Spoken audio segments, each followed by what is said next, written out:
Bonsoir tout le monde, bonsoir à tous. C'est une belle soirée, n'est-ce pas?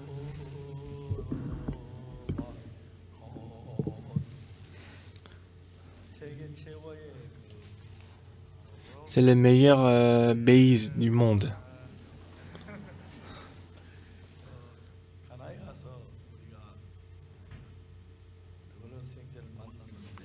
Et nous avons rencontré Frère Douglas au Ghana. Et sa voix était vraiment magnifique.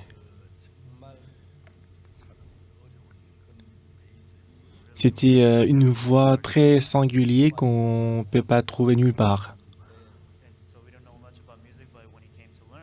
Quand il est venu en Corée pour apprendre la musique, il ne connaissait pas beaucoup la musique. Mais on est reconnaissant qu'il peut aujourd'hui s'éteindre devant nous comme le meilleur bass du monde. Aujourd'hui, nous allons lire Nombre chapitre 21. Nombre chapitre 21. Lisons à partir du verset 4.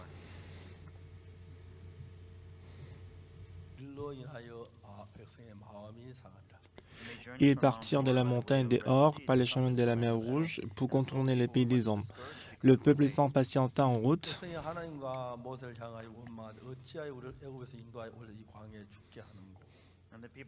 Et parla contre Dieu et contre Moïse, pourquoi nous avez-vous fait monter hors d'Égypte pour que nous mourions dans le désert? Car il n'y a point de pain et il n'y a point d'eau, et notre âme est dégoûtée de cette misérable nourriture. Alors l'Éternel envoya contre le peuple des serpents brûlants, ils mordirent le peuple, et il mourut beaucoup de gens en Israël. Le peuple vint à Moïse et dit, nous avons péché, car nous avons parlé contre l'Éternel et contre toi. Prie l'Éternel afin qu'il éloigne de nous ces serpents. Moïse pria pour le peuple.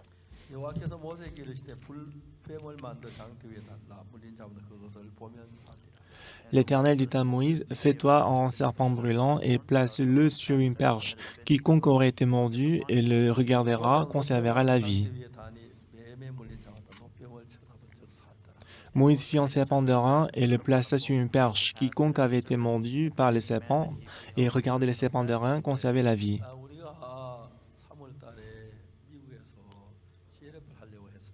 Et en mars, on voulait organiser le CLF à New York. Mais à cause du coronavirus, on n'a pas pu organiser le CLF à New York. Donc je suis retourné en Corée.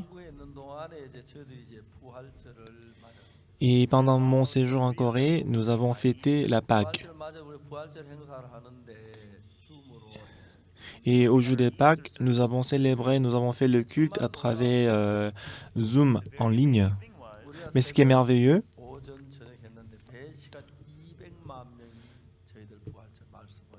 nous avons donné le culte des Pâques 3 fois le matin, tôt le matin et le soir. Et à chaque fois, plus de 2 millions de personnes étaient connectées en ligne. Et nous avons écouté des milliers de personnes et les témoignages. Moi, je n'arrivais pas à comprendre et croire à ce que Dieu a travaillé. Comment est-ce que Dieu peut travailler comme ça? Il y a quelques pasteurs qui dirigent notre mission.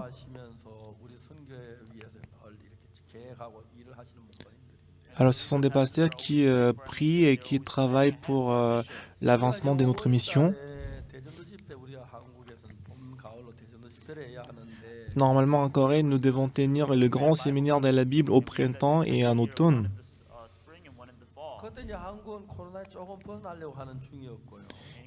Et en Corée, on était sur le point de sortir et s'affranchir du coronavirus. Alors que pour les autres pays, ils étaient tous confinés et qu'ils étaient en difficulté, ils étaient tous à la maison.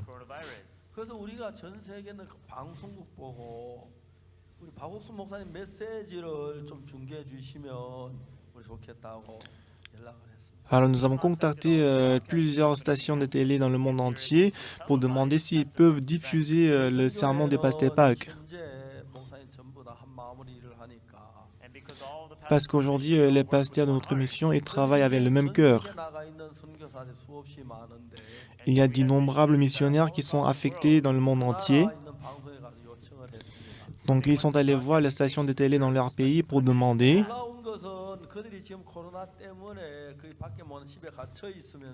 Mais ce qui est étonnant, c'est que les gens qui sont confinés chez eux à cause du coronavirus, Alors, on a dit qu'on va prêcher la parole sur la paix pour consoler les gens qui sont chez eux. Et cependant, ce qui est vraiment merveilleux, c'est que beaucoup de stations de télé étaient déjà au courant de notre mission. Parce que quand je visite leur pays, j'ai rencontré les présidents et j'ai prêché l'évangile aux ministres, aux présidents et qu'ils ont tous aimé, apprécié notre évangile. Notamment pour la station de télé NLAC, c'est l'une des stations la plus grande du monde entier. Donc il y a longtemps, j'avais donné le cours sur la Genèse à travers cette station de télé NLAC. Et c'était une chose, enfin c'était ce genre de choses on ne pouvait jamais imaginer. Parce qu'on ne pouvait pas savoir le nombre exact parce que ça augmentait chaque jour. Beaucoup des grandes stations de télé, ils ont dit qu'ils veulent diffuser notre culte, séminaire. Alors moi, je me demandais si c'est vraiment vrai. Alors au départ, quand je demandais combien de personnes vont regarder les séminaires, ils ont dit au départ 130 millions. Disons que si 130 millions de personnes regardent notre séminaire, en général, lorsque nous faisons la retraite d'été, 3 000 ou 4 000 personnes écoutent la parole. Donc, en général, si on dit que 130 000 personnes vont regarder les séminaires, ça veut dire que c'est énorme, n'est-ce pas? Les gens qui sont confinés chez eux, c'est très étouffant. Et aussi pour la station de télé, à cause des coronavirus, ils ne peuvent pas diffuser les matchs de football, du sport.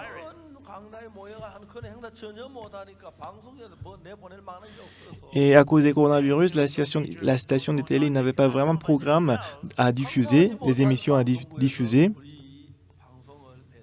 C'est pour ça qu'ils ont décidé de diffuser notre séminaire. Je suis désolé de vous dire ceci, mais j'arrivais pas à croire ça.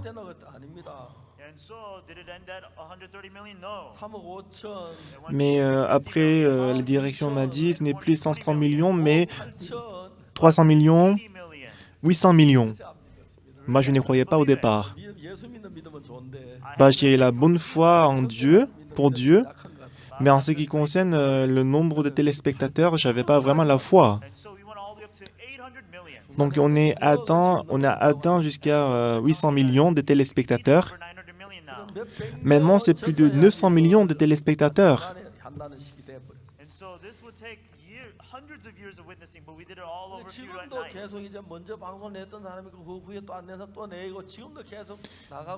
Même maintenant, en fait, ils sont en train de diffuser le séminaire. Et beaucoup de stations d'émission, ils m'ont demandé de faire l'interview, donc j'ai passé plusieurs interviews avec eux. Et même maintenant, le séminaire est diffusé dans plusieurs stations de télé. Je suis très reconnaissant.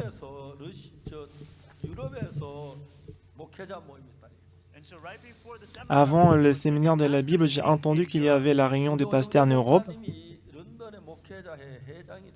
Et missionnaire qui est en Angleterre, il est devenu le président d'une association chrétienne à Londres.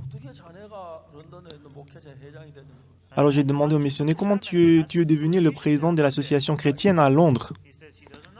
Il dit, il ne sait pas. Une fois, il y avait une réunion des pasteurs.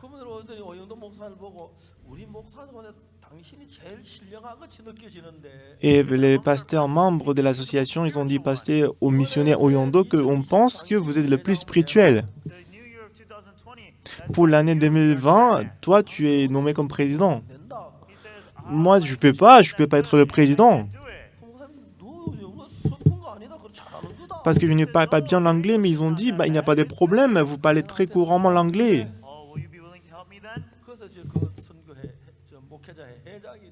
Donc ainsi, il est devenu le président de cette association chrétienne.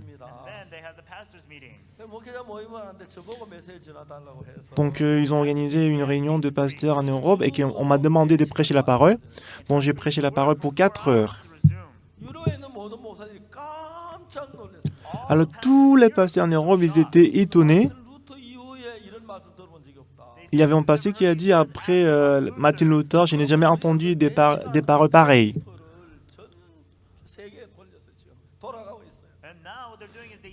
Et ce que nous faisons maintenant, c'est que la parole que j'avais prêchée pendant la réunion des pasteurs en Europe, on le diffuse partout dans le monde. Et partout où nous partons, les gens, ils écoutent l'évangile. Ils ont compris la rémission des péchés. Il y a beaucoup de pasteurs, ils demandent aux fidèles de rester repentis et confesser le péché. Mais ils ne savent pas exactement comment le péché est lavé. Même s'ils sont devenus pasteurs depuis longtemps, ils disent toujours qu'ils sont pécheurs. Donc beaucoup de pasteurs en Europe, après avoir écouté cet évangile, ils étaient consternés. Et après, on a réuni encore les pasteurs et le pasteur Oyanshin, il a prêché la parole. Mais il y avait un pasteur qui a dit, je suis découragé, je suis déçu. Moi, je pensais que dans cette réunion, on allait discuter comment on va prêcher cet évangile puissamment en Europe. Pourquoi vous n'en avez pas discuté? Pourquoi vous prêchez seulement?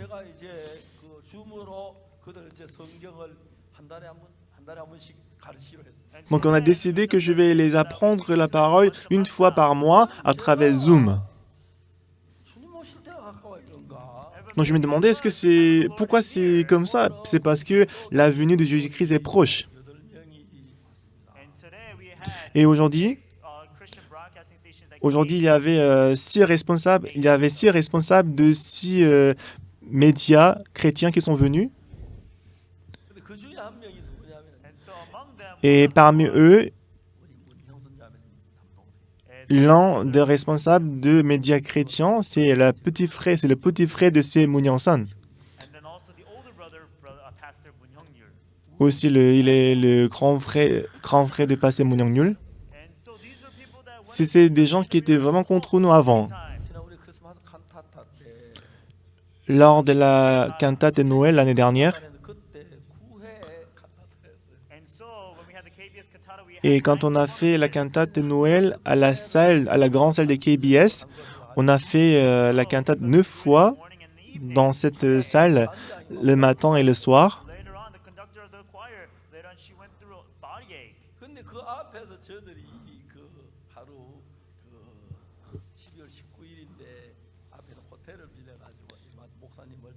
Et le 19 décembre, on avait loué une grande salle de l'hôtel en face de la grande salle de KBS et qu'on a fait la réunion des pasteurs. Et puis,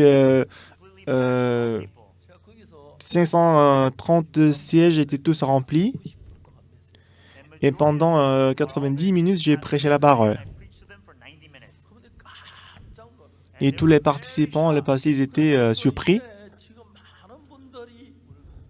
Aujourd'hui, il y a beaucoup de gens qui nous aident.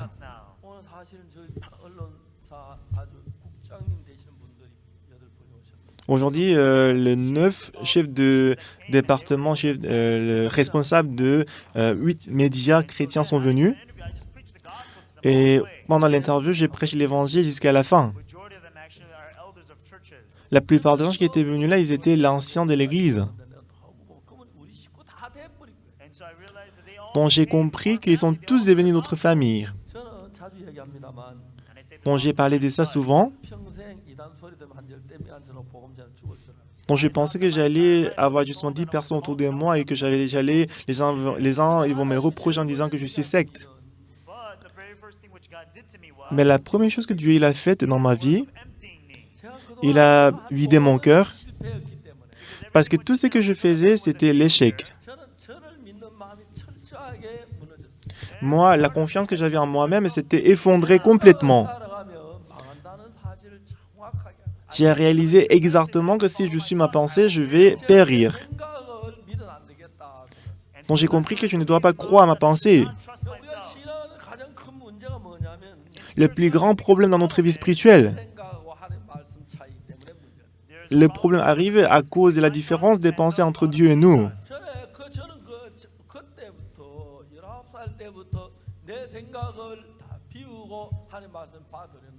Depuis l'âge de 19 ans, j'ai vidé toutes mes pensées et j'ai accepté la parole de Dieu. Et Dieu m'a conduit au monde profond de la vie spirituelle. Et ensuite, Dieu m'a montré beaucoup de choses. Comment le sang de Jésus-Christ m'a purifié? Comment est-ce que le cœur de Dieu coule?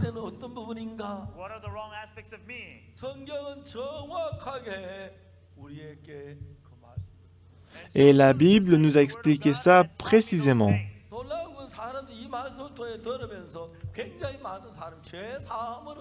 Ce qui est merveilleux, c'est qu'à travers ces paroles, beaucoup de gens ils ont reçu le pardon du péché. Aujourd'hui, beaucoup de gens ils vont à l'église. Mais il y a beaucoup de gens qui souffrent à cause du péché. Il y a longtemps, Juansan de Daegu, la montagne Sangak, la montagne Cheonggae, ce sont des montagnes très connues pour la maison des prières. Il y avait beaucoup de gens qui venaient dans cette maison des prières pour demander pardon à Dieu. C'était quoi leur problème? Jésus-Christ est mort sur la croix à cause de nos péchés. Et la Bible dit clairement qu'il a lavé tous nos péchés. Hébreux chapitre 10, verset 1.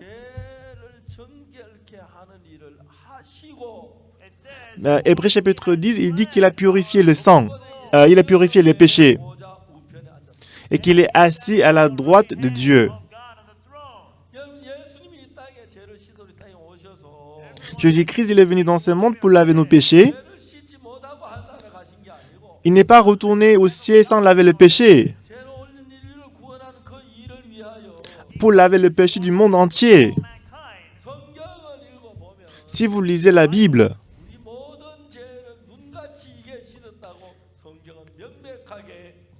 il est écrit clairement dans la Bible qu'il a lavé tous nos péchés plus blancs que la neige.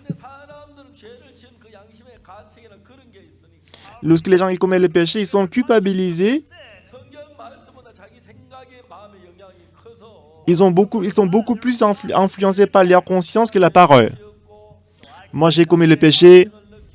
Moi, je suis culpabilisé parce que j'ai des remords dans mon cœur. Je sais que Jésus-Christ a lavé mes péchés sur la croix. Mais ils croient que leur péché n'est pas lavé. Et ils s'efforcent pour laver le péché. Et ils demandent le pardon. Et ils font beaucoup d'efforts pour laver le péché. Beaucoup de gens, ils essayent. En 1974, mon fils est né. J'étais très reconnaissant.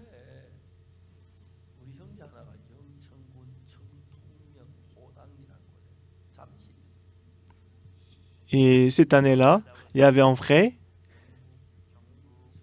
Il y avait un frère qui habitait à Gyeongbu, Gyeongchan, Kingtongmyeon, Hodangli. Il était là pour quelques jours, pour quelques mois. Donc ce frère, il est venu me voir. Pasteur, on va faire le séminaire de la Bible au stade de Jamsil.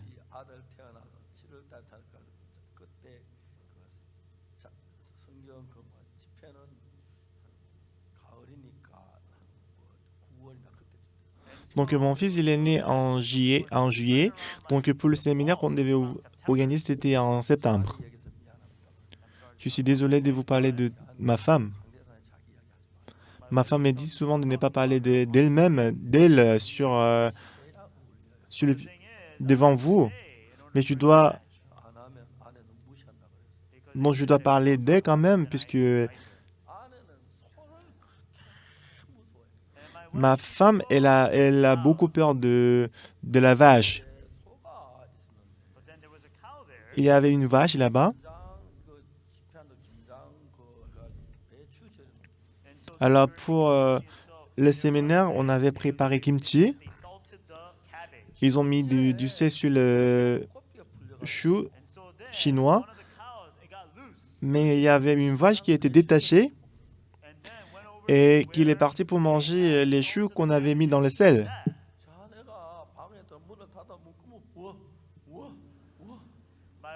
Et ma femme, elle a fermé la porte à clé et elle dit dans la chambre, va-t'en, va-t'en. La vache ne réagissait pas. Et finalement, la vache a mangé tous les choux qu'on avait préparés. Et tout le monde était venu à Daegu pour le séminaire.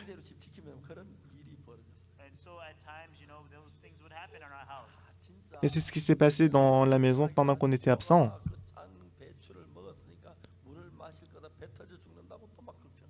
Alors parce que la vache a mangé les choux très salés, on s'inquiétait que son ventre va être éclaté, il va boire de l'eau. Et à Chamjil, en ce moment, il n'y avait pas de courant parce qu'il n'y avait pas l'électricité. On est allé au marché pour acheter un groupe électrogène.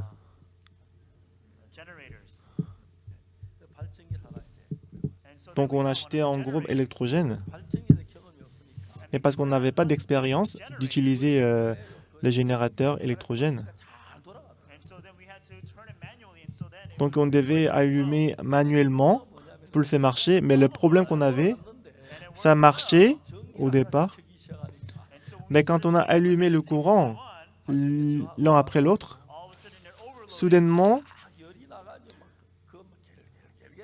le groupe électrogène s'était paralysé, c'était tombé en panne. On a expérimenté beaucoup de choses. Donc malgré toutes ces difficultés, on a commencé la retraite. Dans ces frères-là, il y avait un pasteur qu'il connaissait depuis son enfance. Et ce pasteur-là, en ce moment, il avait 79 ans. Donc aujourd'hui, moi j'ai 77 ans, du coup en ce moment-là, le pasteur il avait 2 ans plus âgé que moi. Parce qu'aujourd'hui, l'espérance de notre vie, l'espérance de vie a beaucoup augmenté. Mais à l'époque, l'espérance de vie, c'était 70 ans, mais lui, il avait 79 ans. Alors, avec ces pasteurs, je dormais ensemble. Alors, j'ai demandé à ces pasteurs, pasteur, est-ce que vous avez reçu le pardon du péché? Il a dit, oui, je l'ai reçu. Ah! Donc, j'ai demandé, comment est-ce que vous avez reçu le pardon du péché? Il a dit que sa fille, elle est diaconesse dans l'église de Kwonsan.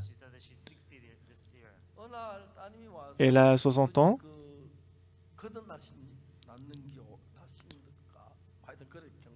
Un jour, sa fille est venue à demander à son père, papa, est-ce que vous avez reçu le salut?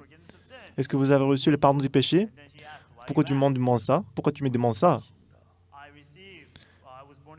Moi, je suis né de nouveau. Mais comment?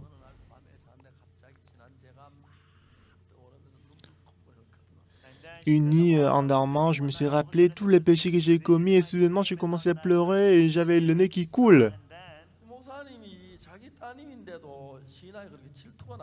Et ce pasteur, quand il a écouté que sa fille a expérimenté tout ça, il était jaloux.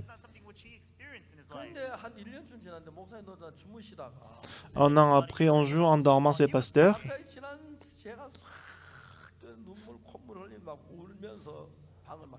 tout à coup, lui, il s'est souvenu de tous ces péchés qu'il avait commis et qu'il pleurait, il avait le nez qui coulait.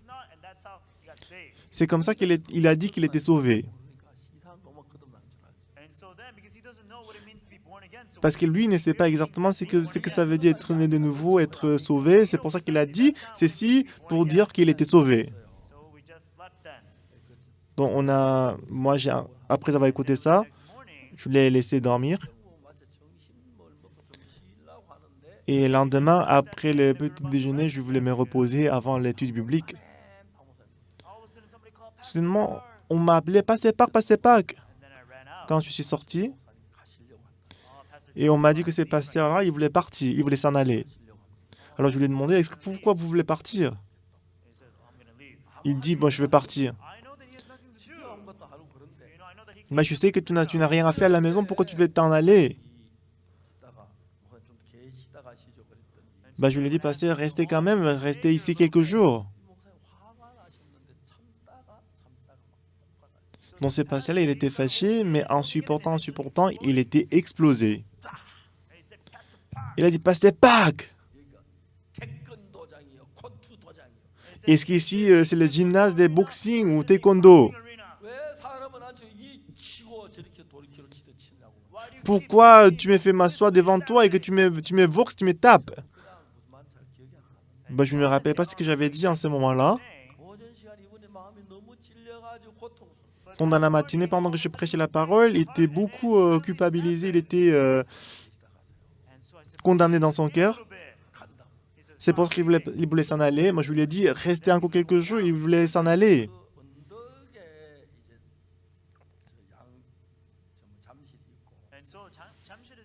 Donc, Jamshid, c'était juste à côté, sur la colline.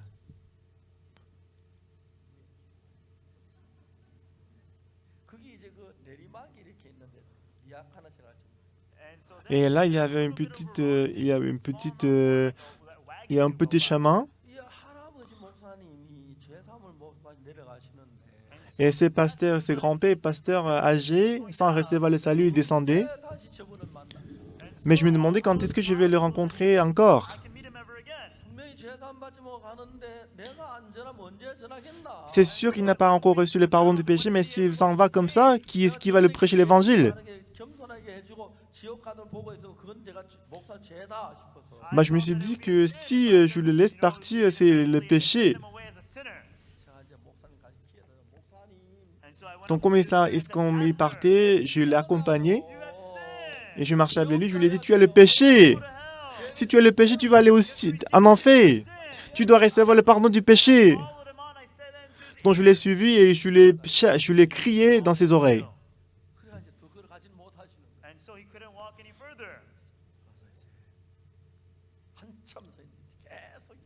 Donc, il était debout, il est resté debout. Là, je l'ai suivi, je l'ai crié. Et soudainement, il a sorti sa Bible.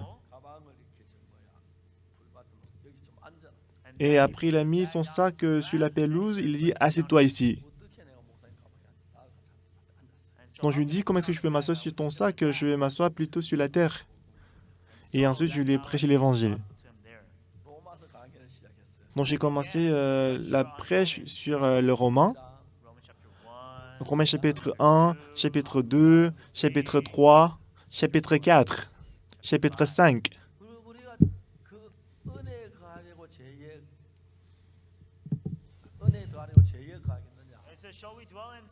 Est-ce qu'on va demeurer dans le péché pour que la grâce est ajoutée?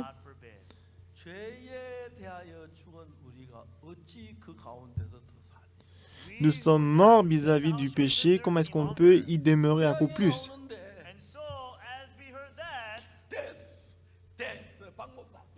Quand il a écouté ça, soudainement il dit, pasteur Park, ça suffit, c'est suffisant. Il était très très joyeux. Ces jours-là, il a reçu le pardon du péché, il a reçu le salut. Alors, on avait l'étude biblique à partir de 14 heures. Déjà, 14 était passé, mais on discutait continuellement. Et c'est passé parce qu'il était très content, il commençait à danser. Moi aussi, j'ai vu la lumière. Mes péchés sont lavés. Il était si joyeux. Et il a assisté au séminaire jusqu'à la fin. Il est parti après. Donc, il vit avec son fils et sa belle-fille. Il a dit à ses enfants que papa, ton père qui était parti il y a 5 jours, il est mort. Donc je ne suis plus ton papa, je suis une autre personne. Papa, qu'est-ce que tu veux dire? Tu es bizarre. Même si vous êtes pasteur, vous ne le connaissez pas, n'est-ce pas? Moi, j'ai écouté l'évangile, je suis devenu une personne nouvelle.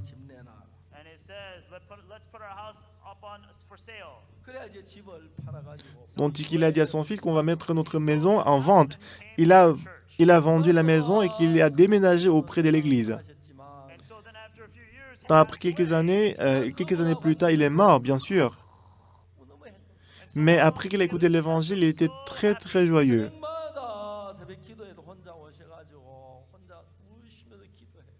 Donc tout le matin, il venait à la dévotion matinale, il pleurait. Seigneur mon Père, tu as pris tous mes amis et tu m'as gardé jusqu'à la fin. Et tu m'as gardé jusqu'à la fin pour que je puisse écouter cet évangile précieux. Tout le jour, il pleurait, il a remercié Dieu.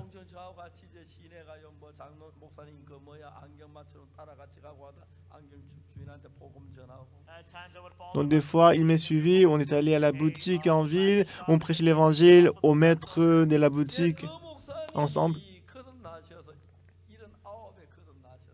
Donc, que s'est passé? Il a reçu le salut à 79 ans. Et pendant quelques années qu'on a passé ensemble. Donc, il m'a donné une grande joie et paix dans mon cœur.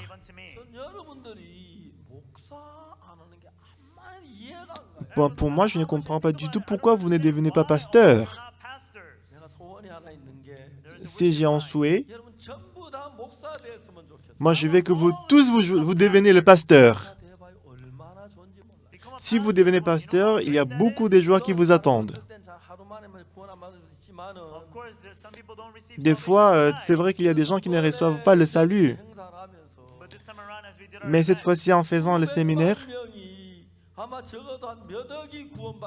donc il y avait 800 millions de personnes qui ont écouté la parole et je pense qu'au moins plus d'une centaine de millions de personnes ont reçu le salut. Quand on prêche l'évangile, j'ai écouté beaucoup de témoignages. Et toujours, je pensais que j'allais être reproché en disant que vous êtes la secte et que je vais avoir seulement 10 personnes aux alentours, autour de moi. Mais parce que Dieu qui est vivant, il était avec moi. Il m'a montré la parole de Dieu.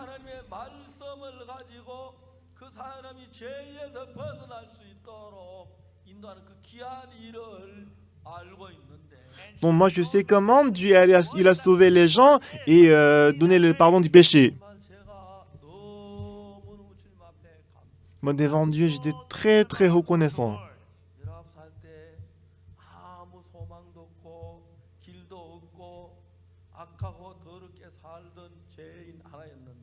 À 19 ans, j'avais beaucoup de péchés dans mon cœur. J'ai mené une vie vraiment très méchante. Mais Dieu m'a montré ma vie entièrement. Donc Dieu m'a montré à quel point j'étais méchant. Dieu m'a montré à quel point j'étais mauvais. Donc Dieu m'a montré à quel point je vivais dans les ténèbres. Ce qui est étonnant, c'est que dans Jésus-Christ,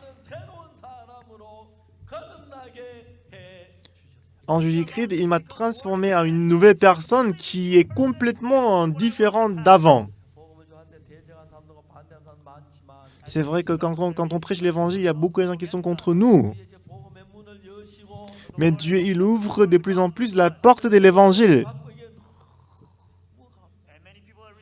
Et beaucoup de gens reçoivent le salut, je suis très très reconnaissant. Est-ce que vous savez comment j'ai vécu quand j'étais à Daegu?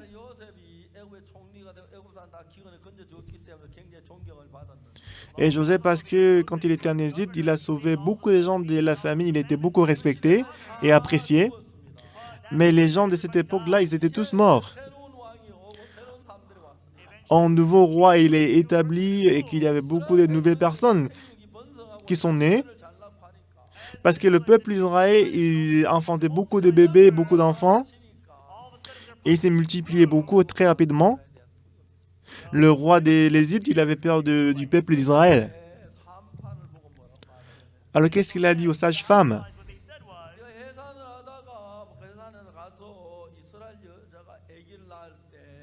Au moment où la femme israélite accouche l'enfant, si c'est un garçon, vous allez le tuer.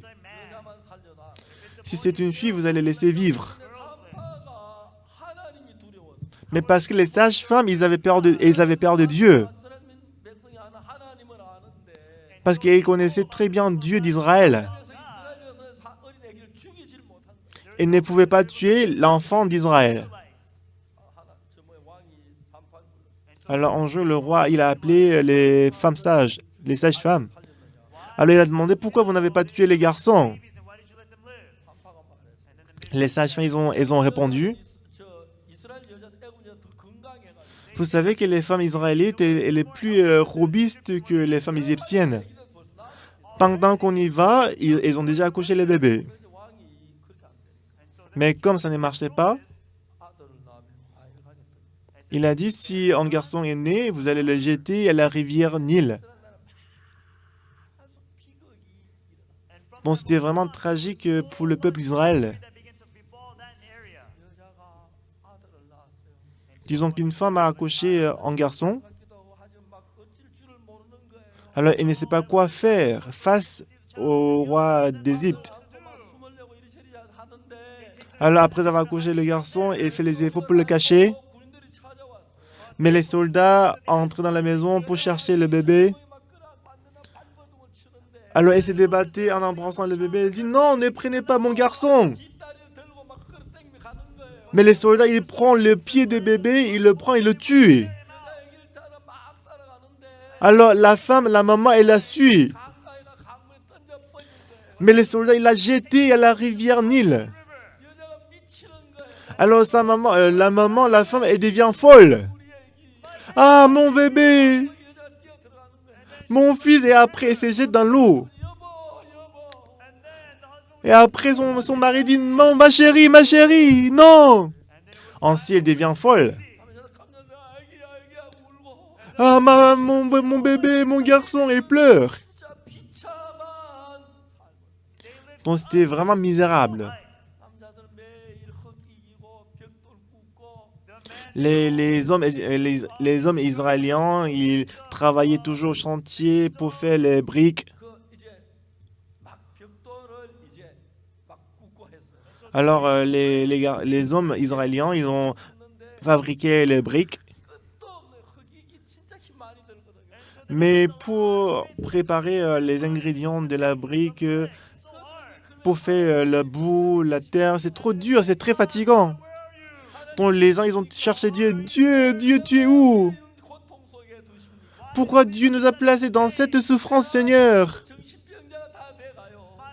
Ma femme, elle devient presque folle. Et vous laissez jeter dans l'eau pour sauver son bébé, son fils. Oh Seigneur, pourquoi tu nous envoies autant de difficultés et la tristesse? Ils étaient tristes et tristes. Et Dieu, un jour, il a décidé de faire sortir le peuple d'Israël de l'Égypte.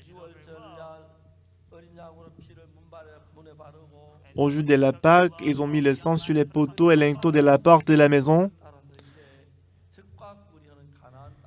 Et en suivant la conduite de Moïse, ils sont entrés, ils sont partis pour le pays des Canaan. Et le passage que nous avons lu aujourd'hui, et en partant pour le pays des Canaan, à cause du chemin, ils étaient fâchés. Donc le peuple d'Israël s'est levé contre Dieu. Ah, la vie en Égypte était meilleure que ici. Lorsqu'ils étaient en Égypte, est-ce que la vie était meilleure qu'ici? Lorsqu'ils étaient en Égypte, ils n'étaient pas heureux. Lorsqu'ils entrent dans le pays des Canaan, où coule le miel et le lait, ils peuvent être heureux. Ils peuvent librement accoucher le garçon. Et toutes les bonnes conditions sont là.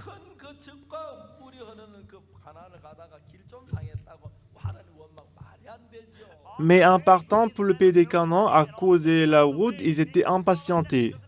Ça n'a pas de sens, c'est ridicule. Lorsqu'ils rencontraient les problèmes, ils ont dit bah, la vie en Égypte était meilleure qu'ici.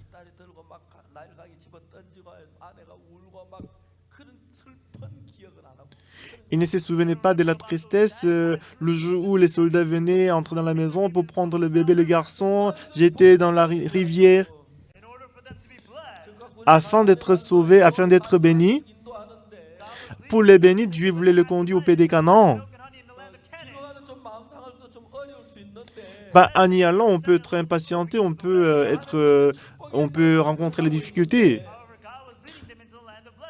Cependant, Dieu voulait le conduire jusqu'au pays de la bénédiction. Mais il s'est levé contre Dieu. Voilà pourquoi Dieu leur a envoyé les serpents brûlants. Le serpent brûlant, lorsqu'il saute comme s'il s'envole. Et parce que le peuple d'Israël vivait dans les tentes. Ils vivaient ensemble avec les serpents. Quand ils vont à la salle de douche, il y a déjà les serpents là, les serpents. Et c'est ainsi qu'ils étaient mordus par les serpents brûlants. Le peuple d'Israël s'est levé contre Dieu.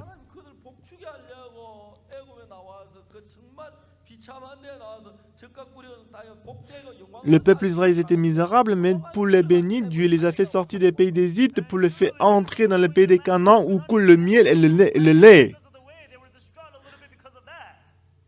Mais ils sont fâchés à cause de la route. Dieu il a envoyé les serpents brûlants.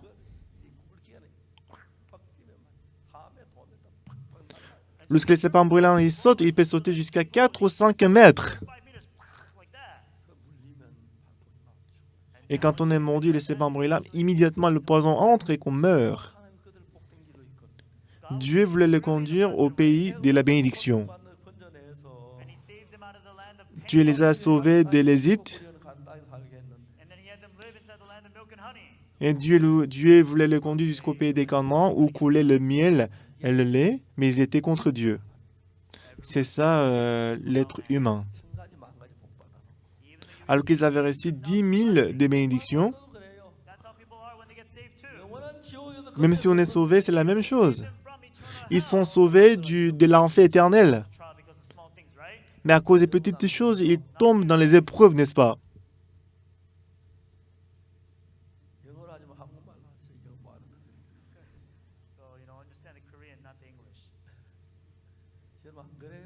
N'est-ce pas? C'est pas le cas pour vous aussi? Quel genre de salut est-ce que vous avez reçu? Réfléchissez-y, la vie en Égypte était meilleure qu'ici? Il travaille toujours en fabriquant le brick, il avait été très misérable. Et pour les ramener au pays des Canaan où coule le miel et le lait. Ils étaient en train d'aller au pays des Canaan. Mais supposons qu'ils étaient un peu dérangés à cause de la route. Il n'y a pas de problème parce que Dieu les a gardés protégés à travers la nuée, à travers le feu. Dieu leur a donné les mannes. Dieu leur a donné aussi de l'eau. Et à travers la nuée, Dieu a créé les ombres pour qu'ils n'ont pas chaud. Et dans le soir, il fait très froid, mais à travers le feu, il a envoyé la chaleur. Et chaque matin, Dieu il a fait tomber les mannes. Ils buvaient de l'eau qui vient du roc. Donc Dieu les a traités d'une manière spéciale. Mais c'est quoi la raison pour laquelle il s'est plaigné contre Dieu? Est-ce que vous voulez toujours vivre dans l'Égypte? Non! Mais les gens, ils ne pensaient pas comme ça. Ils ont immédiatement oublié la vie en Égypte. Ils s'est plaigné contre Dieu. C'est pourquoi Dieu a envoyé les serpents brûlants. Et les serpents brûlants, ils sautaient, ils mordaient les gens. Les gens mouraient. Alors les gens ils commençaient à se repentir. Oh Seigneur, j'ai parlé contre Dieu, pardonnez-nous. Ah, éloignez les serpents brûlants de nous. Mais c'est vous qui avez convoqué les serpents brûlants. C'est vous qui avez fait venir. Dieu, il voulait vous conduire à la bénédiction. Mais vous vous êtes plaint contre Dieu. Mais Dieu a toujours aimé le peuple Israël. Dieu il a dit à Moïse, il a dit, fais-toi un serpent brûlant et place-le sur une perche. Il a dit, fais-toi un serpent brûlant et place-le sur une perche. Quiconque avait été mordu par un serpent et regardé le serpent d'airain conservait la vie. Et moi, en lisant la parole, la Bible, ce que j'ai découvert, dont j'ai découvert de plus en plus la volonté de Dieu. Quand on veut représenter, expliquer le Saint-Esprit, on prend l'exemple de l'huile.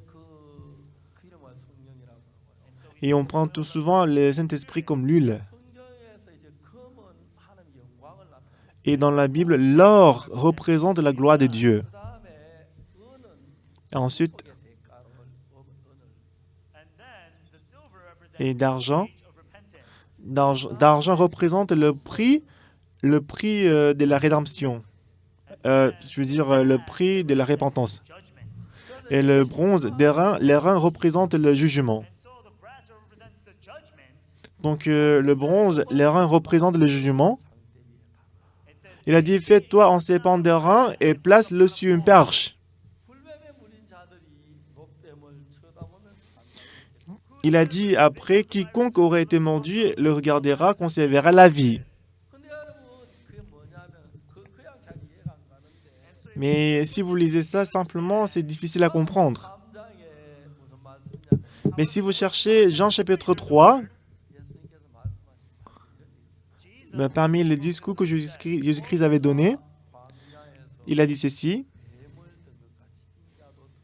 Jean chapitre 3, verset 14. « Et comme Moïse éleva les serpents dans le désert, il faut de même que le Fils de l'homme soit élevé, afin que quiconque croit en lui ait la vie éternelle. »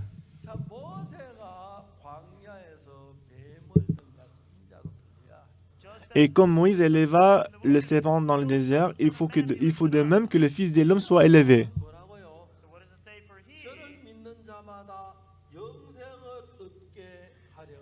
Ensuite, dans le verset 15, « Afin que quiconque croit en lui ait la vie éternelle. » Comme Moïse éleva le serpent dans le désert, il faut de même que le Fils de l'homme soit élevé.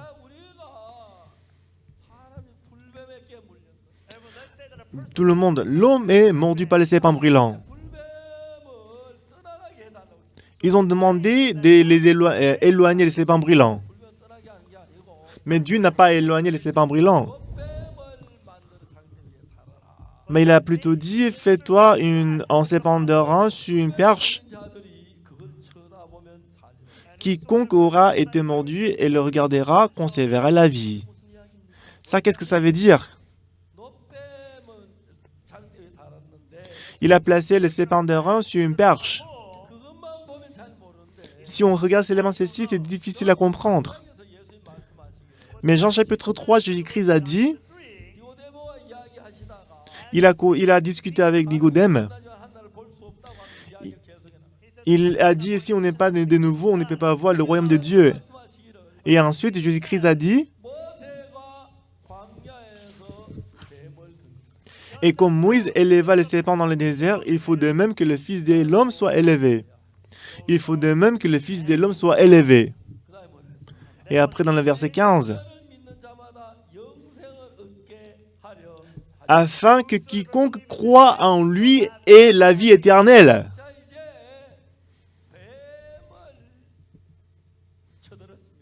Maintenant, il a élevé le serpent d'airain. Et le serpent, ce n'est pas le véritable serpent. Mais le serpent d'airain, c'est le serpent qu'on a fait avec les reins. N'est-ce pas?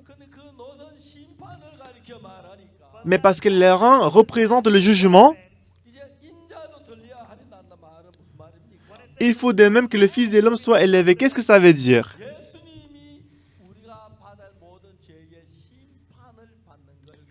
Ça veut dire que Jésus-Christ va recevoir tous les prix de punition à notre place.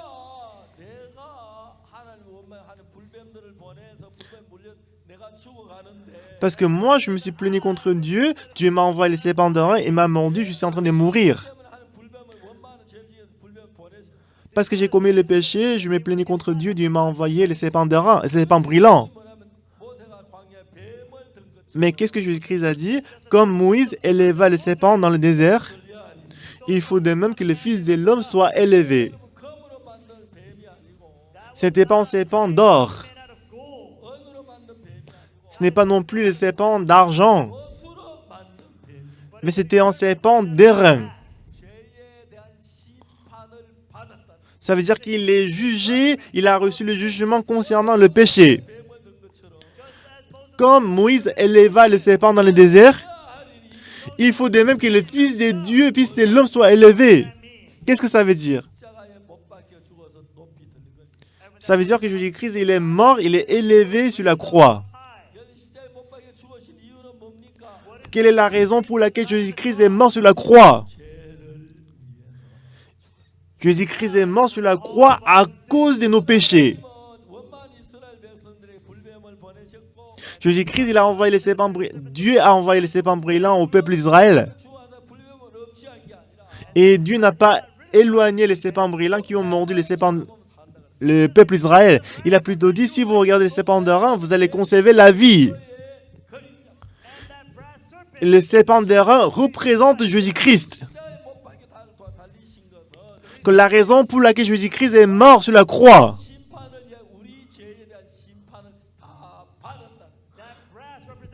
L'airain représente le jugement. Jésus-Christ a reçu toutes les punitions de nos péchés. Le serpent d'airain représente Jésus-Christ qui est venu dans ce monde. Même s'il y a le poison.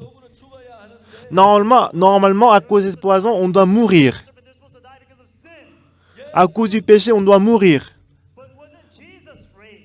Mais est-ce que Jésus-Christ est élevé? Pourquoi Jésus-Christ est-il élevé? Jésus-Christ a été élevé pour être jugé. Amen. Alors, on ne regarde pas justement la croix de Jésus-Christ.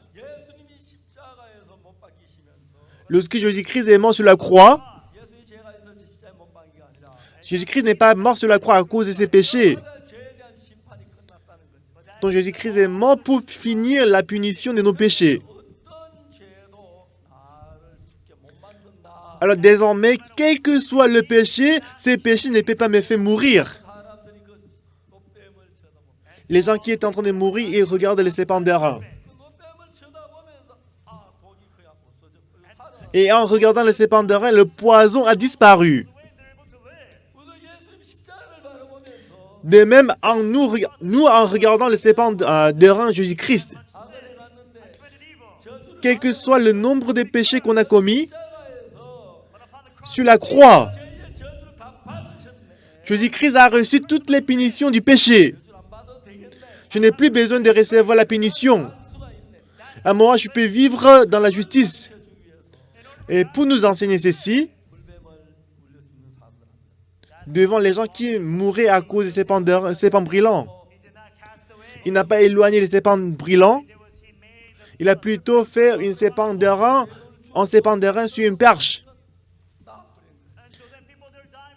Et les gens qui mouraient à cause des serpents brillants, à cause des poisons, dès qu'ils regardaient les serpents d'airain, ils étaient sauvés.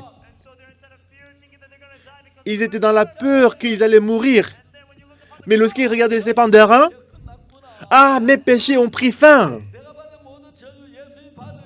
Et toutes les malédictions que moi j'étais censé recevoir, Jésus-Christ les a reçues.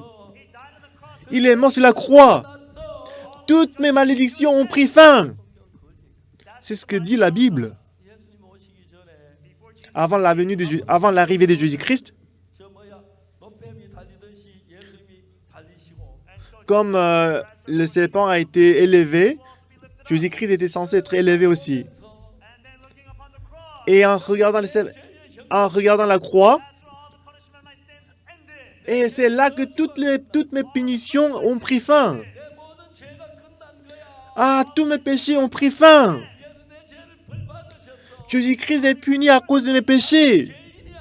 Je ne suis plus pécheur. pendant que nous regardons la croix, et en réalisant que nos péchés sont lavés, vous tous, lorsque vous avez regardé la croix, jusqu'à tout à l'heure, vous étiez pécheurs. Mais vous êtes devenus justes sans avoir le poison du péché, n'est-ce pas? Donc c'est ce que Dieu nous a enseigné à travers l'Ancien Testament. Qu'est-ce que Jean chapitre 3 dit? Comme Moïse éleva les serpents dans le désert, il faut de même que le Fils de l'homme soit élevé. Et en regardant Jésus-Christ qui est mort sur la croix, en regardant les serpents d'airain, l'airain représente le jugement. Jésus-Christ a reçu le jugement de mes péchés. La raison pour laquelle il est mort sur la croix, il est puni à notre place. La raison pour laquelle il est mort, c'est à cause de mes iniquités. C'est à cause de mes péchés qu'il est brisé. Et sur la croix, toutes les punitions de mes péchés ont pris fin. C'est ce que Dieu voulait nous apprendre. Les gens qui se plaignaient à cause des serpents brillants, Dieu n'a pas éradiqué, enlevé les serpents brillants. Il a dit tantôt, et si vous regardez les serpents d'airain, vous allez conserver la vie. Normalement, on était en train de mourir à cause des péchés. Mais en regardant la croix, ah oui, c'est là que mes péchés sont finis. Ah, Jésus-Christ a reçu toutes les punitions de mes péchés. Et les gens qui croient ainsi, et Dieu va leur donner la vie éternelle.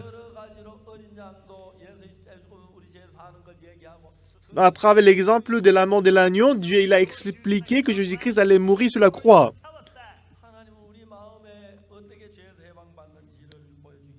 Alors pour nous montrer comment on peut être affranchi du péché, Dieu il a fait mourir Jésus-Christ sur la croix. Il a aussi montré également comment le peuple d'Israël était sauvé en mettant du sang sur les poteaux et linteaux de la porte pendant la Pâque. Donc Dieu nous a donné plusieurs exemples pour que nous puissions comprendre ceci facilement. Qu'est-ce que le peuple d'Israël ont fait?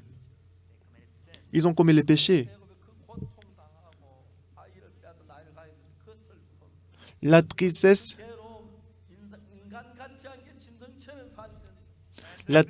la douleur qu'ils avaient suivie en Égypte en perdant le garçon, le fils, le garçon qu'on avait jeté à la rivière Nil. Dieu, s'il vous plaît, aide-nous. Ils ont pleuré, ils ont cherché Dieu. Donc Dieu les a sauvés de l'Égypte. Donc Dieu voulait les ramener au pays des Canaan où coulait le miel et le lait. Mais en allant au pays des Canaan, ils ont rencontré un petit problème et qui s'est levé contre Dieu. Donc Dieu demande, est-ce que vous voulez retourner en Égypte? Ils vont regretter, n'est-ce pas?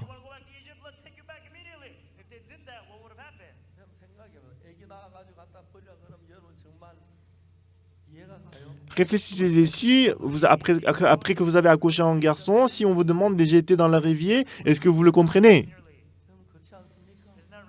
N'est-ce pas? Oui. Donc c'est pour ça que Dieu voulait les ramener au pays des Canaan où coulait le miel et le lait. Mais il s'impatienta à cause des routes, il s'est levé contre Dieu. Le petit problème de la route, qu'est-ce qui est le problème? Pourquoi est-ce qu'il ne peut pas supporter? Donc lorsque Dieu les a pardonnés, il n'a pas pardonné justement.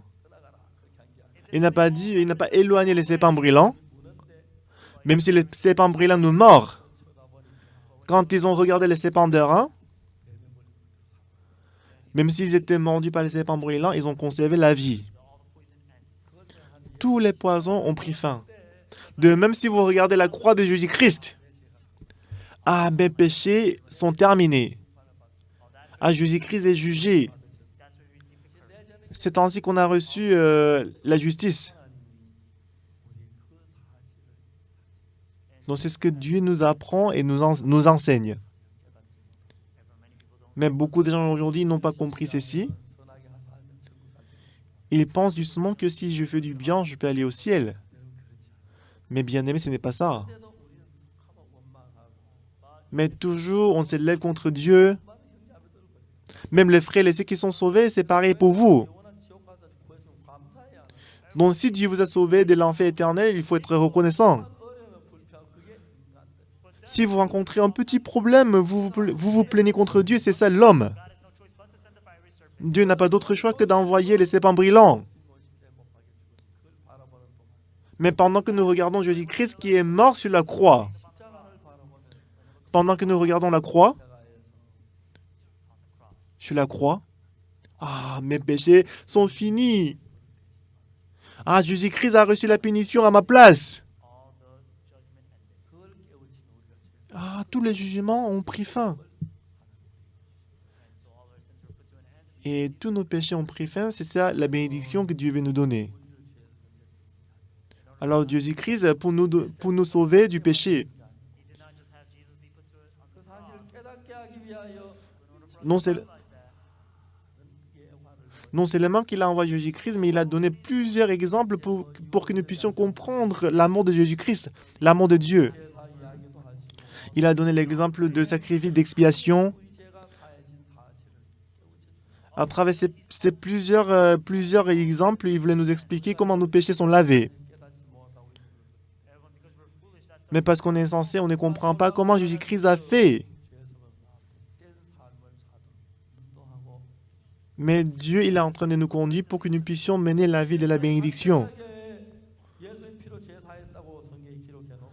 La Bible dit clairement que le sang de Jésus-Christ a lavé tous nos péchés. Comme si nous regardons le serpent d'airain, on peut conserver la vie. Et le serpent d'airain représente Jésus-Christ. Si vous regardez Jésus-Christ qui a reçu le jugement, mon jugement a pris fin. Et Dieu il a travaillé pour que nous puissions être affranchis du péché. Mais parce que les gens ne croient pas, à travers cette méthode, Dieu voulait nous faire comprendre et réaliser que nous sommes affranchis du péché. Est-ce que vous croyez au salut, au pardon du péché? Est-ce que vous croyez que le sang de Jésus-Christ a lavé tous vos péchés sur la croix?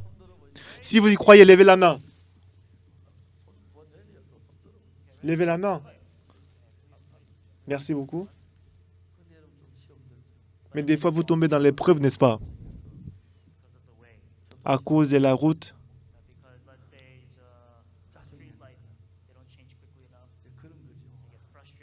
Donc vous êtes découragé. Et lorsque vous êtes découragé, vous vous levez contre Dieu. Pourquoi? En fait, Dieu veut vous ramener au pays des Canaan où coule le miel et le lait. Bien-aimé, Dieu veut vous ramener au ciel éternel. Dieu veut vous envoyer dans un endroit où il n'y a pas de péché, où il n'y a pas la tristesse. Mais en y allant, si vous rencontrez un petit problème, vous plaignez contre Dieu.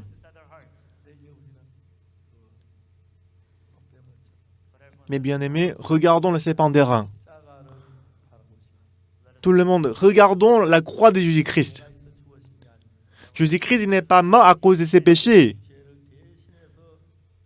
Mais il est mort à cause de nos péchés à nous. Il a versé le sang. Il a effacé tous nos péchés. Si vous regardez Jésus-Christ qui a versé le sang, qui a été crucifié, Jésus-Christ, il n'avait pas le péché lui-même. Mais Jésus-Christ est puni à cause de nos péchés. Tous mes péchés sont lavés. Pour que vous puissiez croire en cela, Jésus-Christ a dit plusieurs exemples, parmi lesquels le serpent d'airain. Les reins représentent le jugement. Jésus-Christ a été jugé à notre place. Il a reçu toutes les malédictions. Voilà pourquoi on peut être affranchi du péché grâce à lui. Mais aujourd'hui, il y a encore beaucoup de gens qui ne croient pas en cela. Et les gens pensent que si ils doivent aller, si je fais du bien, je peux aller au ciel. Ils prient dans la montagne pour aller au ciel. Est-ce que vous avez reçu le pardon du péché?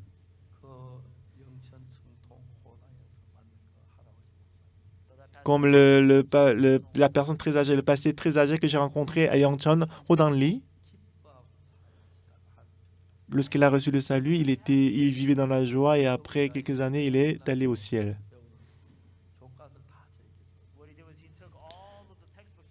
Et tous les manuels, le livre qu'il avait, il me l'a donné.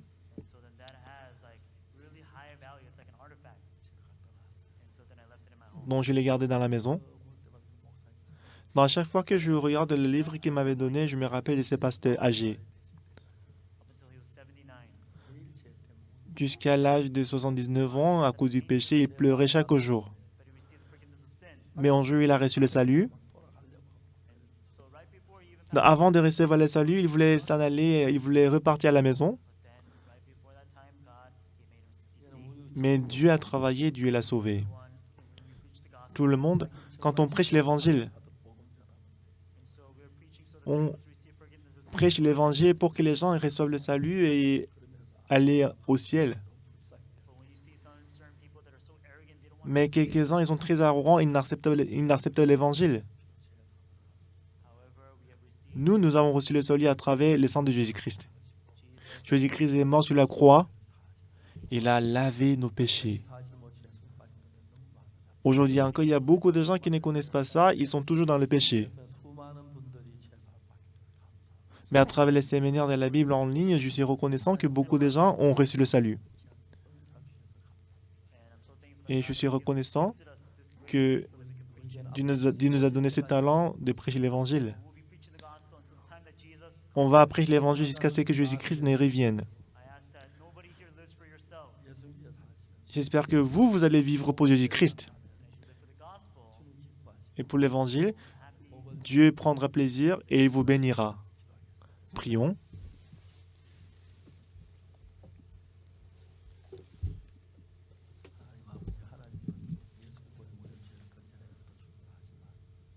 Éternel Dieu, il est important que Dieu envoie Jésus-Christ pour nous sauver du péché.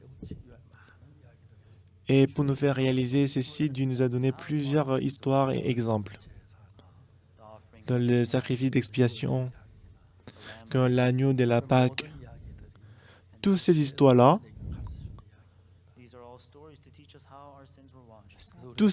c'est pour nous montrer que nos péchés sont lavés.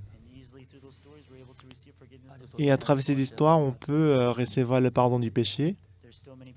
Mais il y a beaucoup de gens encore qui n'ont pas reçu le salut, qui souffrent du péché.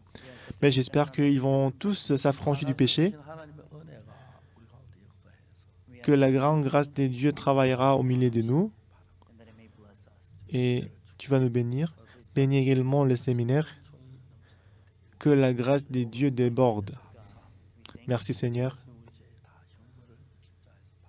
Jésus-Christ a reçu toutes les punitions du péché à notre place. Merci. J'ai prié au nom de Jésus-Christ. Amen. Merci.